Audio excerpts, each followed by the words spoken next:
Earlier this week, we found out that on Saturday, supposedly the legacy blue checks, people who had been actually verified on Twitter before Elon Musk bought it and turned verification into a complete sham that has nothing to do with identifying who you really are, that those would be going away. And it didn't look great for Elon Musk along the way, with some celebrities coming out and saying that they are not going to pay for it. They don't care if it's just $8. They are not going to take part in this. And then the dams seemed to begin to break yesterday, with Oliver Darcy compiling all of these major media outlets saying that they're not going to pay for it either, including BuzzFeed and Politico and Vox Media, the Washington Post. I believe the New York Times as well said that they're not going to be paying the many thousands of dollars for their organization to have the blue check. And they're also not going to be paying for their reporters to automatically have it, which seems to be a pretty wide scale indication of revolt. The entire point of something like a verified check is so that you can easily know that the person is who they say they are. And if some of the biggest news outlets are not going to take part, then that is a real crisis, not for the New York Times, but for Twitter having any sort of reliability or legitimacy. Again, I'll remind people, as I have all week, the verification is not just for the purpose of the celebrity or the journalist or the outlet. It's for the health of the platform, that you can have faith that what you're reading is accurate.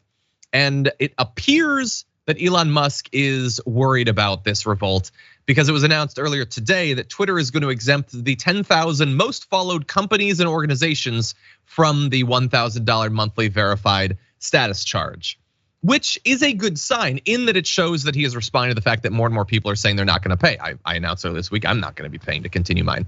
But also, as with basically every other knee-jerk move by Elon Musk, think about how self-destructive and stupid that is. So he wants to keep the New York Times or the LA Times or whatever, so that the platform has the veneer of legitimacy. But the ones that he is making exempt from paying are the ones who would have the easiest time paying. So all the smaller newspapers and all that, smaller outlets and organizations for which $1,000 or $10,000 a month is a larger part of their budget, they still have to pay, but the biggest, richest ones don't have to pay. It's always, oh God, what do we do? Just, this seems like an idea, and you throw it out. You don't think at all about the consequences about it. You have no capacity to understand the social consequences of any of this. The whole thing has just been a mess, Brett. He's giving away $120 million. I've been in meetings like this, okay? Meetings where someone pulls out a calculator, goes like, all right, so let's brainstorm ways to make money. Okay, we take 10,000 people, we charge them $1,000 a month times 12 months. It's $120 million I just made for us a year. Let's do it. Musk is like, let's run with it. I already admitted publicly that I paid twice as much for this company as it's worth. Let's raise that EBITDA, bros. And then everybody's like, are you kidding me? I'm the New York Times. Like, I'm not gonna pay it. And they all get together collectively and do it. And Elon Musk is gonna give up on it. He's showing his weakness.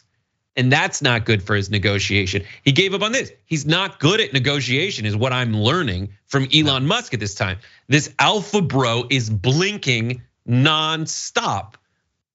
And I'm here for it. Yeah, initially you just had verification and it worked and it made sense. And then he decided, well, I know that some people are mad that they don't have it, so I'm gonna demonize the ones who have it, try to make the ones who don't jealous enough to pay for it. And then that way it's equality, even though it's not, you're making people pay. And then he has so ruined the idea of it that lots of people don't want to have it anymore. They're gonna add a feature where you can pay for Twitter Blue, but then not have the blue check, because that's how much he has poisoned the well on perception of this. He thinks that all of these outlets need him more than he needs them.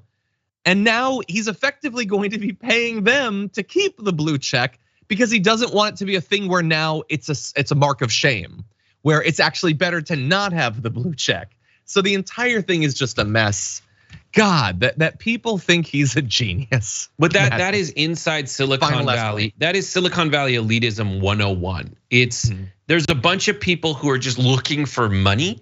And so they'll say whatever they need to say to the person with that money to gain most favored nation status, even if it includes giving money to that person. And that's exactly what this is. And the arguments that he gives for this blue check think don't make any sense and don't jive with his overall concept of what Twitter needed to be and why he needed to buy it. He needed it to become a censorship-free, best idea wins platform. But no, he's turning it into a literally, I will silence you unless you give me $8, or in some cases, $1,000 a month plus $50 for every employee who works there to get the same benefits. Even though that $50 a month per employee is bigger than if those employees just signed up for an $8 a month account, you dumbass.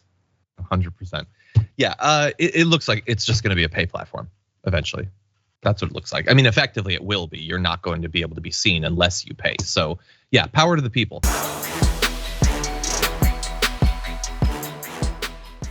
Check out the Damage Report podcast each day, wherever you get your podcasts, whether Pocket Casts or Stitcher or iTunes. You can join me as I give you the news and stories you want, with a range of co-hosts and interview guests jumping in on the fun each day. Again, that's the Damage Report, wherever you get your podcasts. And if you get them at iTunes, don't forget to rate and review. Sometimes I'll read them live on the show.